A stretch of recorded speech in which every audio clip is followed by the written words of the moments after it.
So why is it critical to have this sort of mindset shift? Tech is super important. It's moving even faster than I felt 5 years ago. But tech alone is not going to be what is our future success or our future survival. And as you mentioned, mindset is. What came to me was this concept of adaptability. We need to be adaptable. So I think, the context that I've given in the book is that there's certain traits for adaptability that we need to kind of build. There's certain things that we need to essentially train in ourselves. Hello, friends.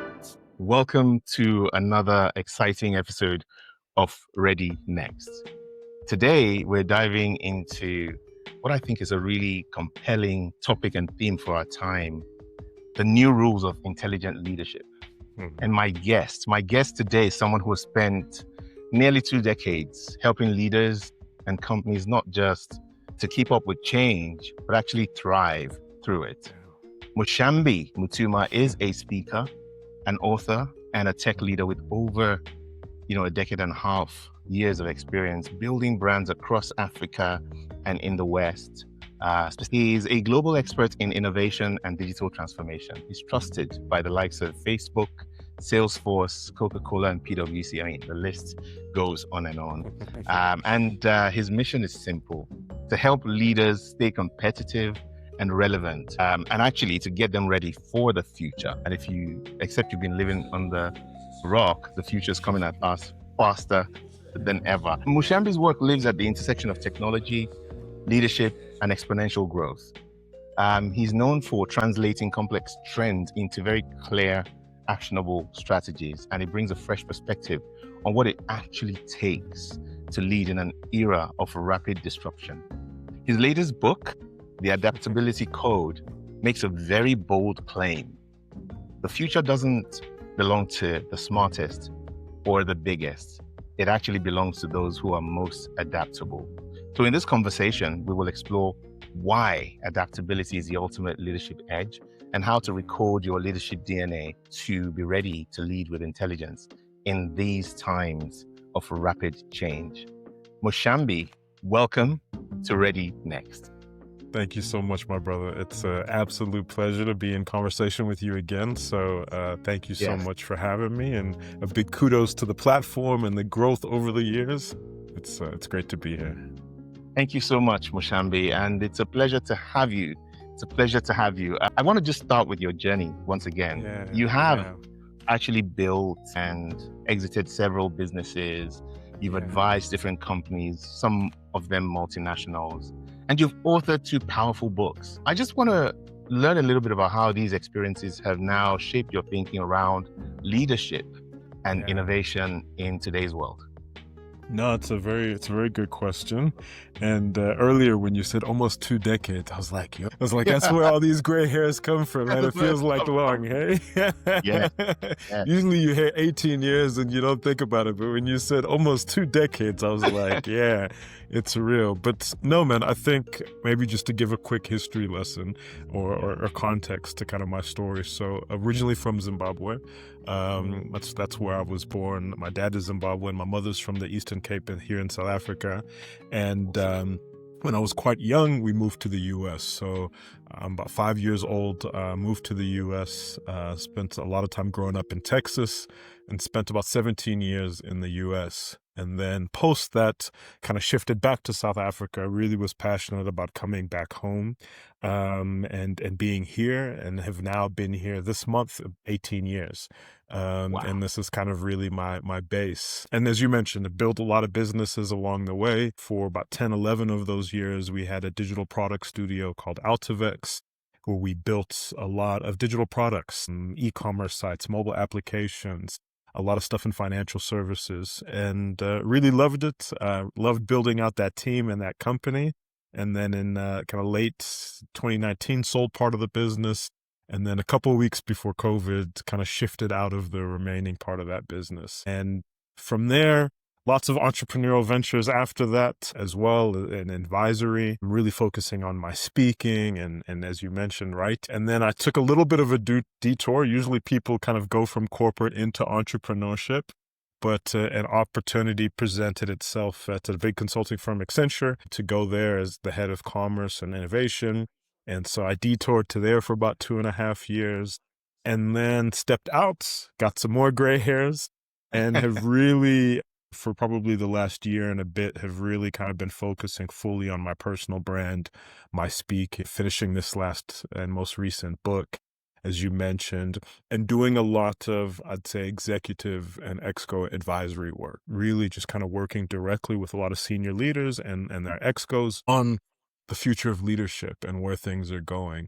So it's been a tremendous whirlwind journey all over the globe, but I think all of these different experiences have exposed me to so many different kinds of companies and so many different kinds of leaders, particularly at Accenture. I mean, the power of a logo like that is you get to walk in directly into the C-suite, CEO's office, with that brand Veritas kind of behind you. And so, yeah, this last several years have really just showed me the bold diversity of leadership, but also the biggest challenges that leaders are dealing with, just trying to keep up. Where, as you gave context to, we're in the fastest moving time ever. And so the real question that's been on my heart and on my mind and that I get asked is, where are things going and how do we get ready for that? Yeah. Wow, that's an amazing sort of kaleidoscope of Yes. your Yeah. journey and experience. And, I like the fact that in there you talk about gaining fluency across cultures without Yeah. actually saying that. You talk about, leading in different contexts, whether it's corporate with the likes of Accenture or Yeah. Altivex, where you had to build, something Yeah. remarkable from the ground up. And I think that Yeah. gives you a unique perspective on Yeah. this moment in time. And I Yeah. think that you are also one of those that's been portending and talking about or foretelling or preparing us for where we are now. Your first book, Tech Yes. Adjacent, which I think came Yes. out a few years ago, Yeah. was trying to kind of orient us towards this idea of nimbleness and being able to, get ready for Yeah. this, Yeah. call it tsunami or whatever it is of change Yeah. that we Yeah. find ourselves now swimming in. So, why is it critical to have this sort of mindset shift? Mhm. And I want you to speak to, again, I think you're uniquely qualified to do this, like Yeah. speak to the African audience, but at the same time, the audience in the West. Yes, for sure. Why are Yeah. we at a junction where we need to pay attention, whether you're an entrepreneur trying to really break through, or Yeah. you're a senior executive navigating Yeah. this sort of corporate re-engineering, if you like, Yeah. at this time? Why is it No, important to that's have a such a good mindset shift? question. Yeah, Yeah, it's such a great question. And it's so funny you mentioned my previous book. So it came out in 2019, and I was rereading parts of it this last week, actually, just trying to remember some of the things that I said. And I'm still quite proud of that as a body of work, is that even though it's kind of 5 years old, some of the case studies aren't as relevant. The thinking was. And in that book, the basic premise was technology is moving at light speed. And I felt that back in 2019, that it was moving so fast that you couldn't keep up with it. But at the same turn, you couldn't kind of put your head in the sand and avoid it, right? So the premise was, how do you stay close to it, adjacent to it? And what we try to do is tell a story of how technology works, its history, particularly in the African context, and essentially how to understand and predict its future, because tech kind of has a very predictive nature. You think about Moore's law and its doubling capacity and where it's come from. You can kind of see its journey. It just moves faster and faster and faster. And as you mentioned, it was really important to tell an African story of technology, because oftentimes we look to Silicon Valley, we look to Tel yeah, Aviv, we look to Singapore.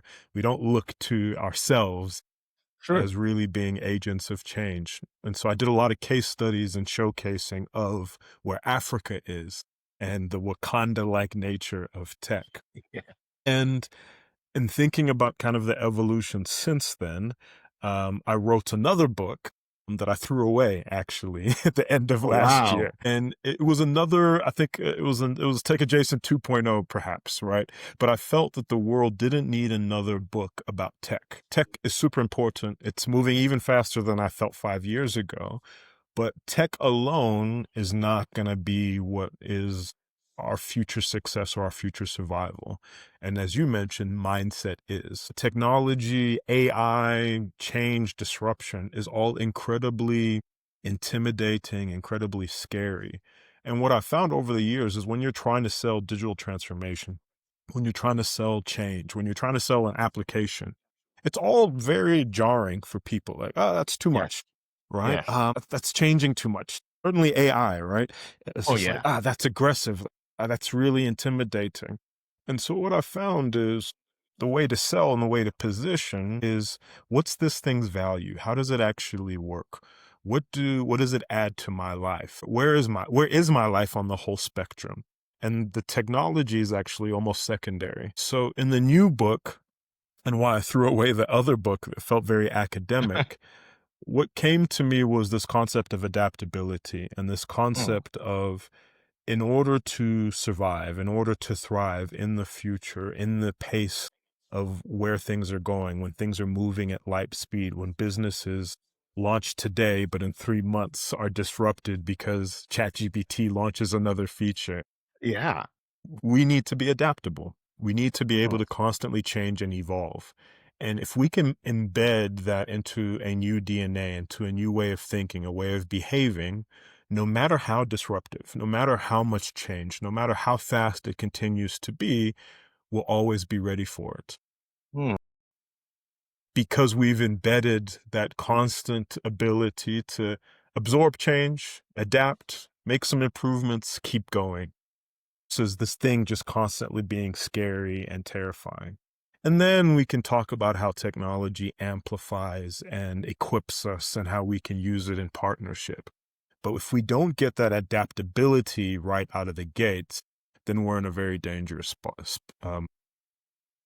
Wow. So I love that. And I love the fact Yeah, that you took sort of the kernel of your first book, which was mm, telling us stay close to technology. You don't have to be sort of in the storm, in the eye of the storm, but yes, stay close. yes, And then what was amazing, or maybe a little bit jarring or shocking, is that you wrote a whole book and you threw it away.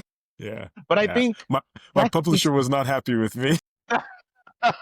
No, I can imagine. I can imagine. That would have Yeah, been some very, I would have made for some very interesting conversations. But yes, for sure. I think what it tells me is that you are actually taking your own medicine. You know, if you Yeah, talk about yeah, adaptability and you talk about a mindset shift, and you're able to actually willing to look at a whole body of work and say, no, no, no, we have a new thesis here, you know, that we yes, actually need to put in front of people and not this one.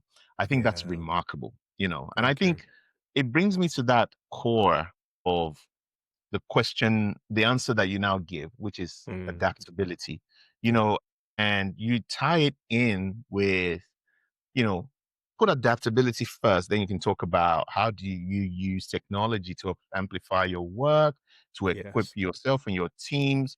But I think we're in a very weird place. We're in a weird Mm, place where everyone wants to really and honestly, I think, understand how to now walk the talk. mm, There's a mm. struggle, which is, Yeah, you know, yes, yeah, technology is moving fast, AI is here, but what yeah, do we need to do? So, can you break it down for us? I'm a leader.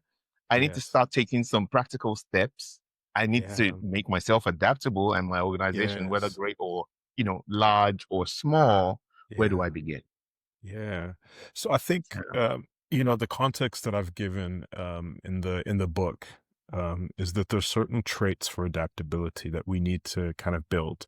There's certain things that we need to essentially train in ourselves, and it's foresight, it's resilience, it's curiosity, it's agility, and then lastly, it's care.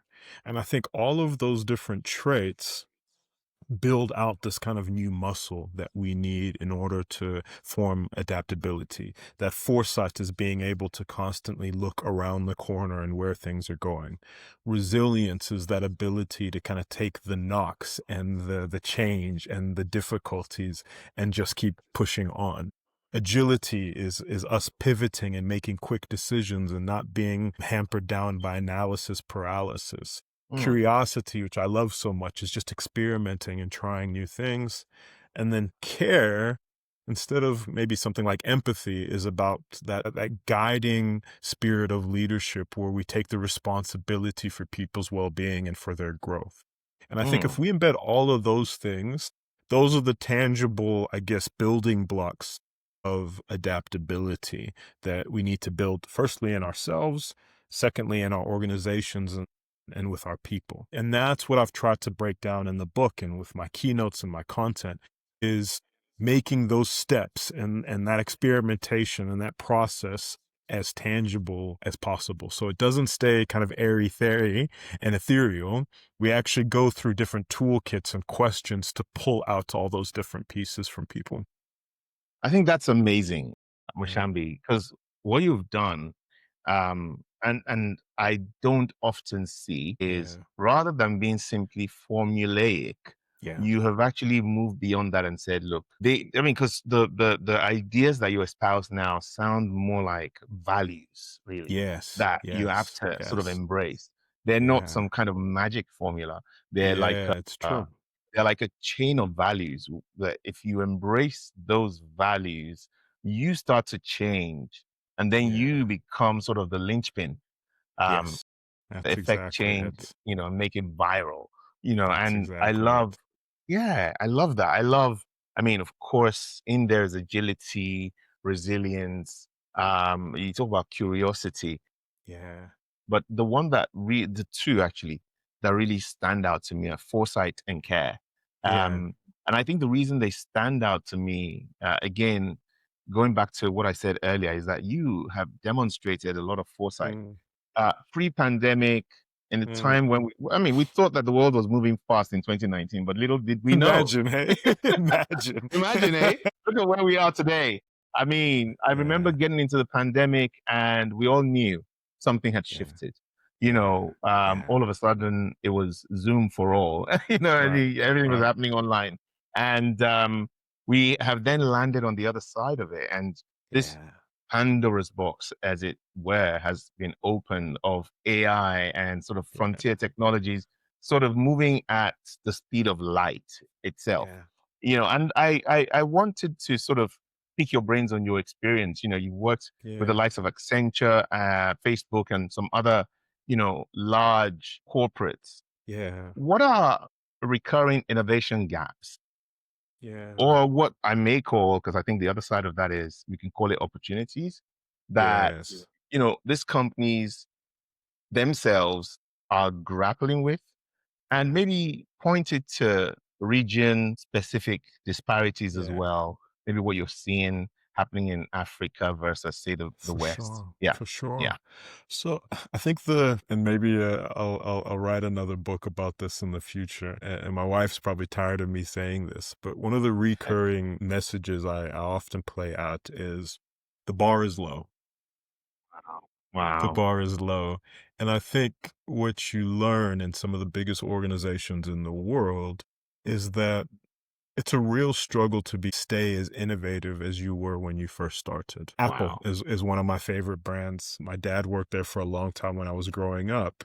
And people could argue, even as a shareholder and a proud card-carrying Apple kid, right?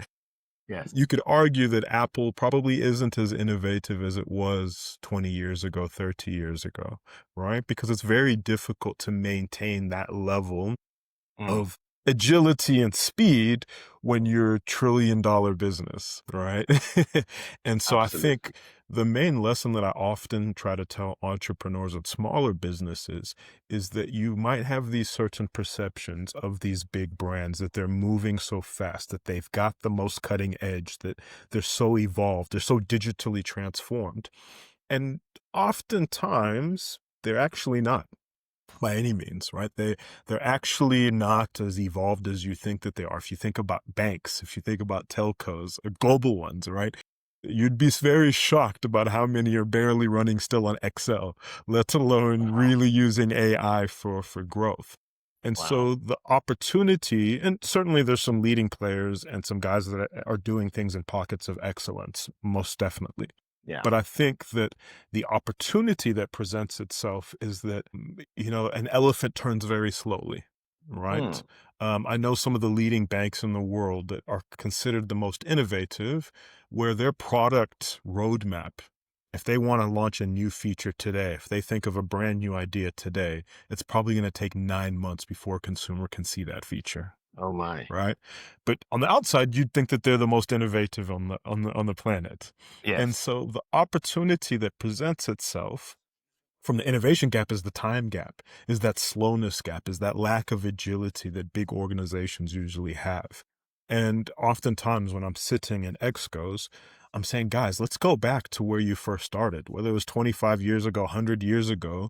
How did you implement then? What kind of skills did you have? Behave almost like a startup in this massive organization.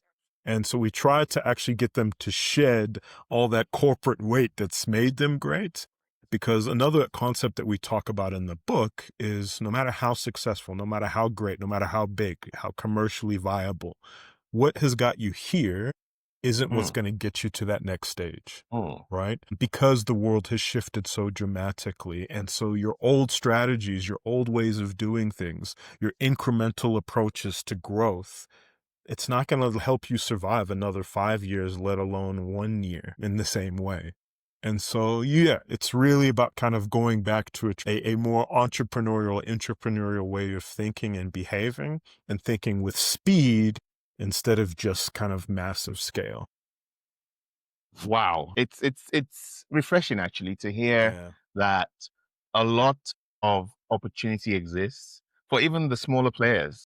Yeah. Because obviously and it's obvious now that you put it in such clear terms, it gets very hard Yeah. or very difficult to turn a big ship. You Yeah. know, I think the saying you said was elephants That's turn only an very elephant. slowly. Yes. Yes. Elephants turn very slowly. And it's so true. Yeah. The gazelle is very nimble, Yeah.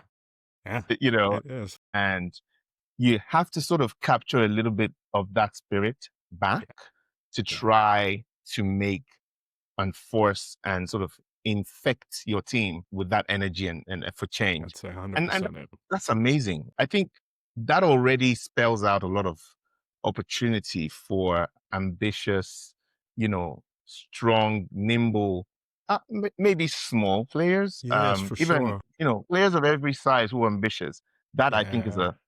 a recipe for them. Yeah. Um, It's and spot on, yeah, and yeah, I please. think maybe the other element of it, right, is the opportunity that exists with technology as well. The likes of Sam Altman and Zuckerberg and a few other kind of tech billionaires, they're often having conversation and these bets in their conversation about when the first one-person billion-dollar business will be built. So you talk about opportunity and the innovation gap, as you mentioned, but then with tech and with the tools that exist right now, you almost, yeah, you can speed up and move so fast. If I think about launching Altivex today, if I had the energy of kind of 20-year-old me, it probably would at its peak be 5 people versus kind of the 30, 40 people we were aiming to try to be, right? Or even more, some of the Yeah. businesses and agencies, 100 person or more, thousands.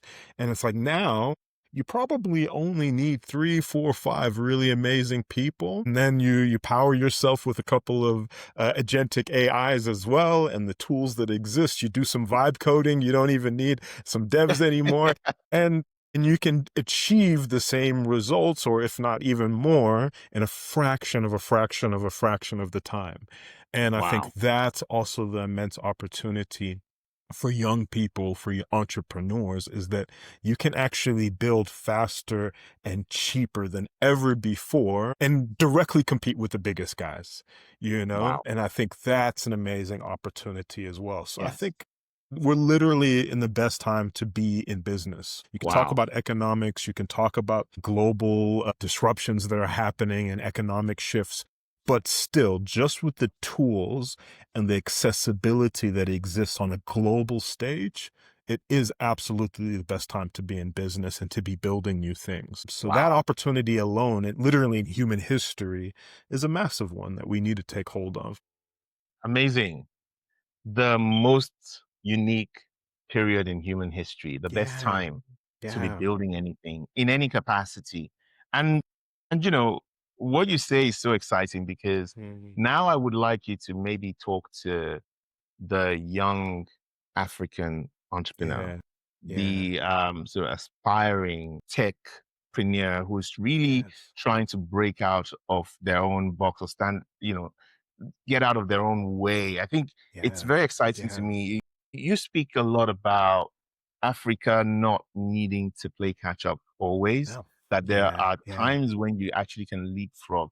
And I think using that as sort of 100%. a metaphor for anyone anywhere in the world who is ambitious and Yeah, driven at this time, there isn't a better time in history. So yeah, why do you think young Africans, mm, can actually make unprecedented speed and mm, sort of cover unprecedented ground at this time? yes, And one additional thing there, because I always think about what enables all of this.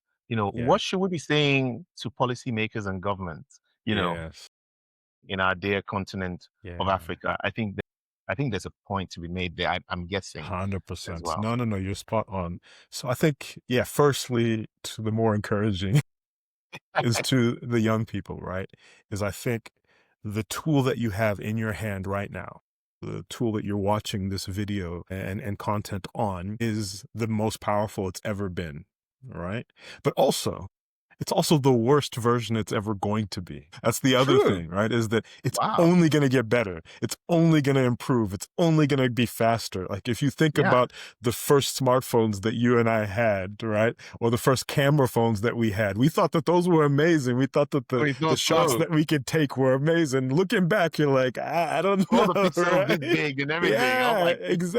exactly. Nokia. Whereas now, like we had six cameras on the back of our phone, right?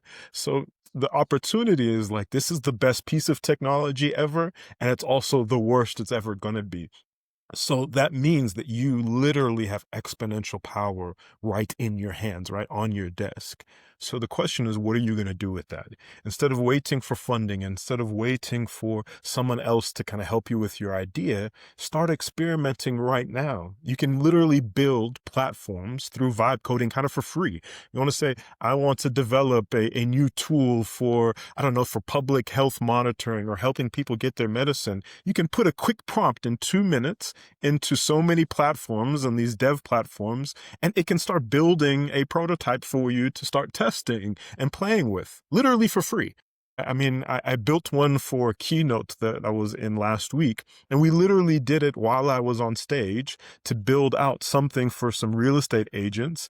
And it built it in 10 minutes on a platform called Lovable. And there's so many tools that exist out there. So for me, 10 years ago, 5 years ago, I would have had to employ a team of designers, a team of devs, a team of architects to kind of help me build this thing. And it would have taken weeks just for a demo, let alone actually building out a full platform. So for me, is that if you can move at such speed for free, with all that it really costs you is your internet connection, which is essentially free in most parts of the world, right? There's amazing opportunity that exists for you. So start acting out of that curiosity now, test a couple of ideas, talk with whatever Gen AI tool that you are and go back and forth and say, help me think through this idea that I have. What are the gaps? Where could I push myself further? Because you've got the collective power of all of human history at your fingertips, right? To speak You to, have. right? You don't, Yeah. like, you've got direct access to the most clever minds in the world through ChatGPT or whatever tool that you might, be playing with. And so that's exponential, right? And I think some days I literally wish that I was just 10 years younger, 15 years younger, and I had a lot more desire to kind of build and tinker because, geez, like imagine the things that you can do now and the things that are launching on a daily basis. So, yeah, I think I'm excited for the youth. I'm excited for our children and what and my mentees and what they're able to now do and the speed in which that they're able to do so. And I guess maybe then to flip it to your second question about policymakers and government is get on board or get left behind, right? Wow. Because the youth, the young people, the entrepreneurs, the people that grow economies, they are looking for access to those tools. They're looking for the infrastructure to help them move at speed. And the world is also the smallest it's ever been. We can really move and service to any part of the world now that we never been able to kind of do before. COVID accelerated all of that, right? This conversation would have cost us a lot of money 10 years Yeah, it ago. would have. And the shorter window for that matter. Yeah. Exactly. Right. But now I can get up and service people in Abu Dhabi. I can fly to this part of the world. If my country is not doing it for me, it's the easiest time in history to be able to pick up and move to another part of the world, right? And set up shop there. And our governments have to realize that our young people don't have to stay here anymore. They can pick and choose. There's other economies that are actively hunting them out and poaching them because of their minds and their ambition. So if we don't enable them here at home, that brain drain will happen because other people are saying, I'll take them. I'll take them, you Yeah, know? absolutely. I was with a CEO for a big insurance company last week, Monday, and he said that we just got an NVIDIA chip in our basement. And he's like, in our applications, we're just going to tell the brightest minds that this is what we have in our basement that you can come and play with. Imagine if a Amazing. government could say that, right? If we could say, guys, we've got this playground that's got all of the latest NVIDIA chips and these tools, come and play.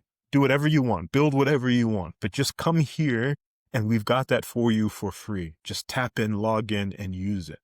That's that's an incredible bargaining chip to be able It to is. have, particularly on a global stage. And so if we can think about that kind of business tourism, where that's the skill set that we're attracting based on where we've made investments in infrastructure and capabilities and skills development, we could really stand out on a global stage. And that's the Amazing. opportunity that presents when you were talking about leapfrogging other parts in the world. To get single digit growth or percentile growth is really, really difficult. Whereas Africa and our economies and our industry can still hit high double digit, triple digit growth year on year, and there's still plenty of room to keep growing. Other places have kind of hit that ceiling, right? We're literally the only place in the world where that growth is still happening. And that's why so many businesses are investing in the continent and trying to tap in because they see that. And so I just need us to see it for ourselves, essentially. Yeah.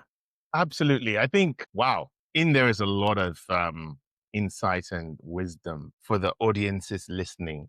But I think the one I would highlight is the points you made about policymakers and governments, really just paying attention to this moment. Yeah. If Yeah. ever Yeah. there was a time to level the playing field for your people, if ever there was a time to really say, let us get ahead of the curve and Yes. transform, the fortunes of our country, of our states, of Yeah. our Yeah. region. Yeah. I think this is that time in history. And I love the example because you went quite specific there, Yeah. of simply providing the infrastructure. Yeah. You know, Here's a bunch of NVIDIA chips or Yeah. machines or, Yes. racks of Yes. compute. Just Yeah. get people playing with these things and creating That's and it. give young people the tools they need. I mean, Yeah. the one thing that you also allude to there, which is one of the greatest superpowers I see on the continent of Africa, is its young people.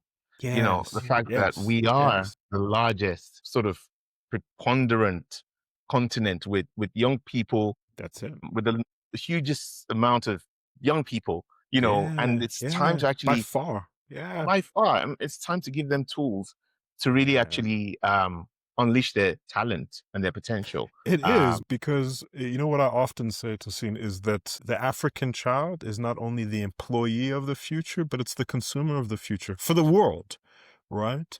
And not investing in them is actually a security risk, right? Mm. Like it's an economic security risk. It's like an actual safety security risk. Is that, yeah, the cost is too high. Forget even the opportunity, but the cost is too high for our governments and for our places or our corporations to not invest in these kids, to not invest in that future. Because if we leave them without those tools and those capabilities, yeah, at what cost? What's the impact to us? Right? Wow. It's not stagnated growth. It's actually the opposite. It's a lot of negative, right? Mm. It's a lot of violence. It's a lot of unrest. It's a lot of unease. Yeah. And And not I just for think Africa, yeah, for the world, exactly. for the And I world. think that's the perspective that governments have to take is that, no, man, this is a security threat by not doing this, right? Unemployment has many bigger cause effects than just some unhappy children, right? And unhappy people, Correct. like, and it's generational. So, I mean, that's a whole other podcast and conversation. That's a But whole other podcast.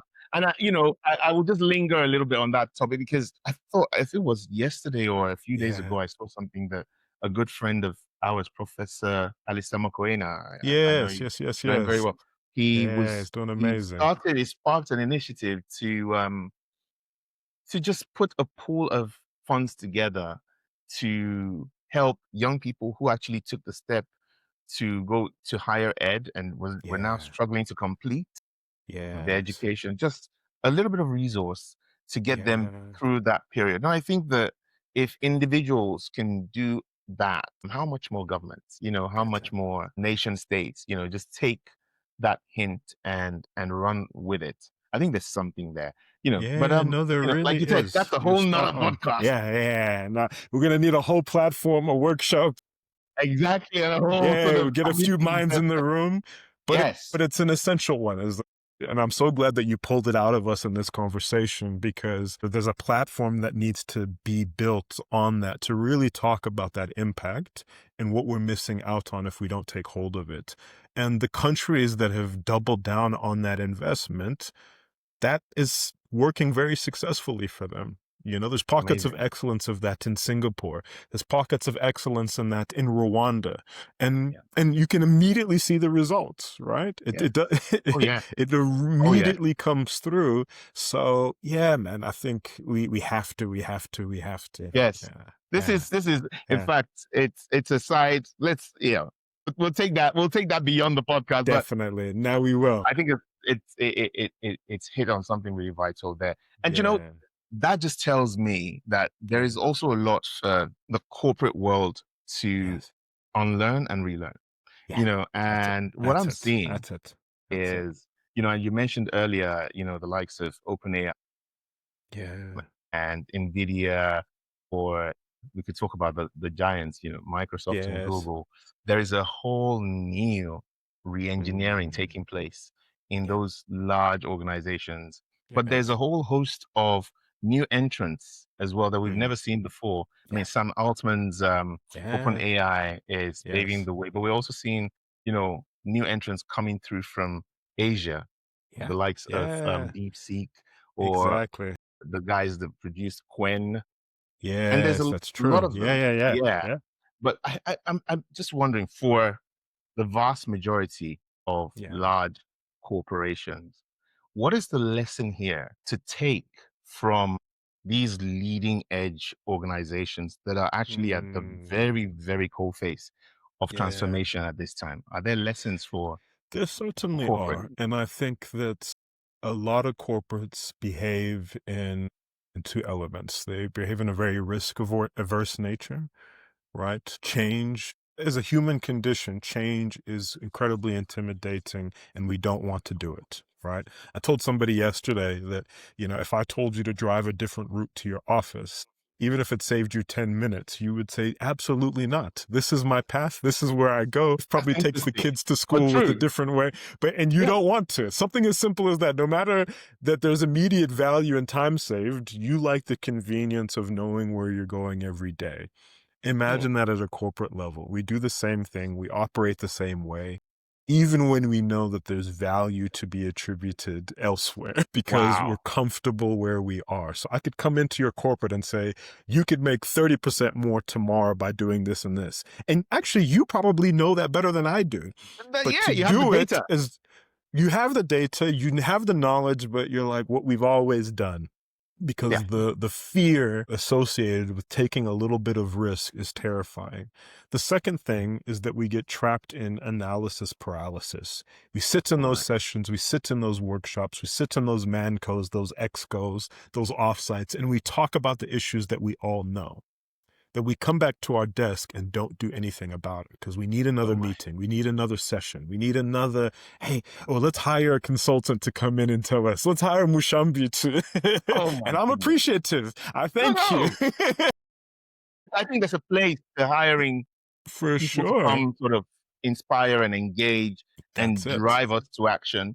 I think Yeah. what you're pointing at is Take the the action. answer. Yeah, taking that action. Taking that Yeah. action. What Yeah. comes after all of the analysis, That's it. and as you put it, And the coming out of that paralysis. comfort. Yeah, the Yeah. paralysis of it. Yeah. That's The it. paralysis of it. What Because what and I comes? and I Yeah. often say this when I'm talking to clients is I say, okay, and I appreciate you had me and we've come here and we work through this, this, or that. In 365 days, if I come back, are you going to be different? Because that's Whew. also a mark of my success, right? And I appreciate you coming. I appreciate you paying me to be here. But if I come back in 365 days, are you going to stay the same? And I think that's what I need corporations and businesses to take from the tech space, because that was your initial question, is those guys move at speed no matter the risk. Right now, Facebook and OpenAI and Google, they're all going back and forth betting hundreds of millions of dollars on individuals.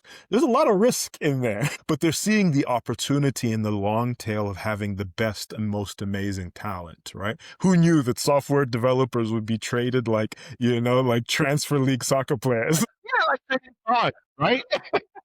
Shocking. But it's an amazing opportunity that shows you that it's not just the money. They have it, of course, and there's a lot to be said about the amount of investment that they're making as well. But the biggest thing is they're betting hard on foresight and core skills. That's what this is. They're jockeying. And so what does that teach you? That we need to be actively moving at speed, investing in individuals, investing in capabilities, investing in functions that will move the dial. Maybe not today, but in the next 5-10 years, because that's what they're doing. None of those things are not going to affect the impact of the latest release. But 5 years from now, it's going to be very clear about who made the best investment, right? And that's why they're Amazing. going so hard at it. That's why they're putting so much behind it.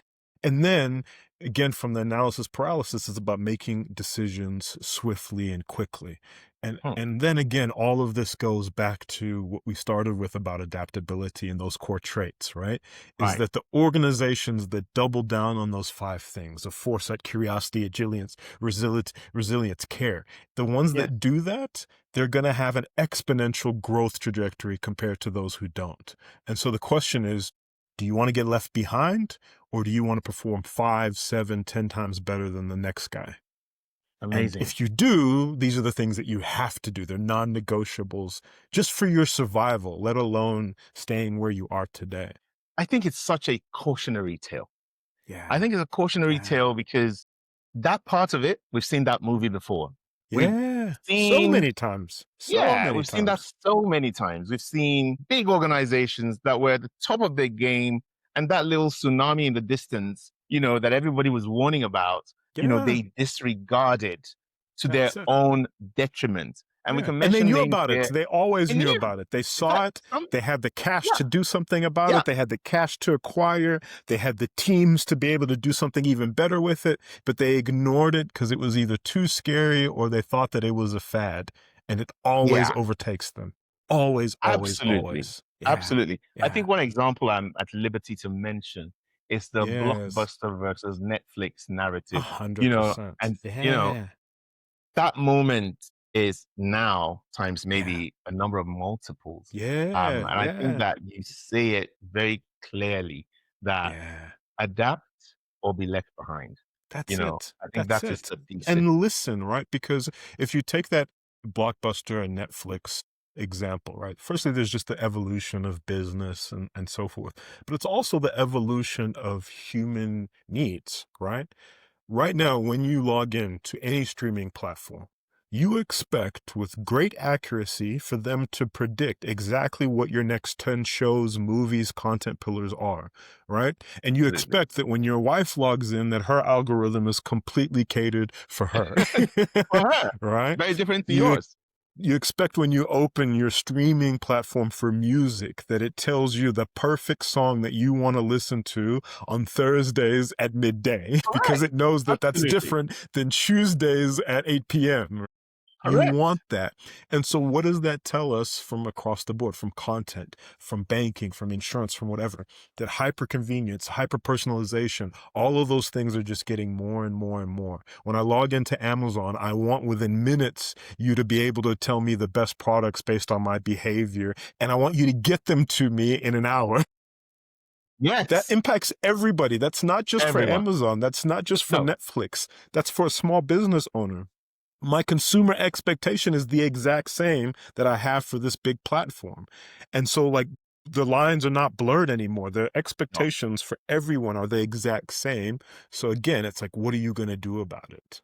Oh Right? my Because we don't goodness. have excuses. I can't say I'm just a SME, I'm just a small business, so I can't deliver the same way. No, the consumer's like, okay, cool, I'm moving on to the next guy. Wow. Right? That is And so same good. with the corporates. Yeah. Yeah, that is so good. That really crystallizes it for me. And it takes me to a concept that's still close to my heart. I'm still sort of a Yes. creative at heart and a Yes. marketer. And so I am asking myself, where is the place for storytelling in all of this? Yes. Yes. I think that Yes. we are at a Yes. point in the world now where if you have all these tools federated to the point where it's leveled that playing field, then Mm, it is the guy who gets the attention. yeah. And of course, Yeah. hark into that Yeah. famous paper a few years ago that even started the whole thing called Attention is All You Need. I mean, I That's it. found that paradoxical that Yes. while that was Yes. talking about a highly technical matter, it actually was also quite literally Yeah. about Yeah. the trade in attention. And That's maybe it. we're seeing Yes. a paradigm shift, you know, in attention economics. So the Yeah. question for me is where's the place for storytelling in all of this? I think it stands out, right? Because if you think about even just scrolling through LinkedIn, right? Everyone has access to this amazing database of content generation. Oh my. I say, give me, hey, Chat GPT, tell me, give me 300 words for a LinkedIn post with the hook, two hooks about, this subject matter. And then it's going to give it to me. Spit it And the out. free version is going to give me the one with long dashes and emojis. And then the next one, it might be a little bit more nuanced. But myself as the consumer yourself, when we're scrolling through all of that, we can very clearly tell that AI is talking to AI. And even in the comments that you're using AI to then respond to me. Yeah. So it's like we all have leveled up to all have access to kind of the same subject matter or expertise. Yeah. Storytelling is how we then stand out Oh because wow. that human nuance of my story, of these gray hairs that you and I have Yeah. and what's built them, Yes. right, is so unique and it can't be copied, it can't be replicated. So the story, I'd argue with you, is now more important than ever. Recently, the last 6 weeks, I was hiring for my own team, right? And in the hiring and in the shortlisting, I had to give everyone kind of an exercise, some homework to do to see how they Yeah. thought and how they process information. And one of the things that I did is instead of give me a report on how you would launch a book across Africa, I said, what prompts would you use with AI to think differently about this? Hey. Because I thought that if I ask you how you would launch a book across Africa or think about a podcast platform, et cetera, you're just going to use ChatGPT and give me the best answer. I don't want the best answer. I want to understand how you think. I want to understand how your brain works, how you process information. And so that's the nuance is we all got the tools, but how are you using it as an amplifier, not just solve my problem, right? Not just write me a strategy, but hey, this is my strategy. How would you think about this differently? What gaps am I missing? Where is my story disconnected? Where is it not adding value? Who else has done it differently? And push my thinking instead of just answer a question for me with the limited context that you have, right? And then that's how we get in partnership with tech. And I think that's the storytelling game changer. That's the evolution that has to happen about how we don't just use the tool at its most basic level, but we use it to become this evolved, better version of ourselves. Wow. I think what is amazing that you said that kind of just dropped like, a 10-ton pile of bricks is that, the kings of craft today have to be the kings of nuance, or queens, if you like, of nuance. They have to be those who understand that the tools are not the levelers. It is the level of finesse or of bringing your own A game to how you use the tool. I love it. I love it. Reluctantly, we're coming to a close. This has been an amazing conversation, and thank you so much for giving generously of your time, of your energy, and for the viewers and listeners, this brings us to the end of this episode. Please, if you've enjoyed what you've heard, like, share, subscribe. We'll see you next time, and certainly we'll see Mushambi next time. Yes. Watch out for another exciting episode of Ready Next. Thank you, Mushambi, for coming. Thank you so much, my brother.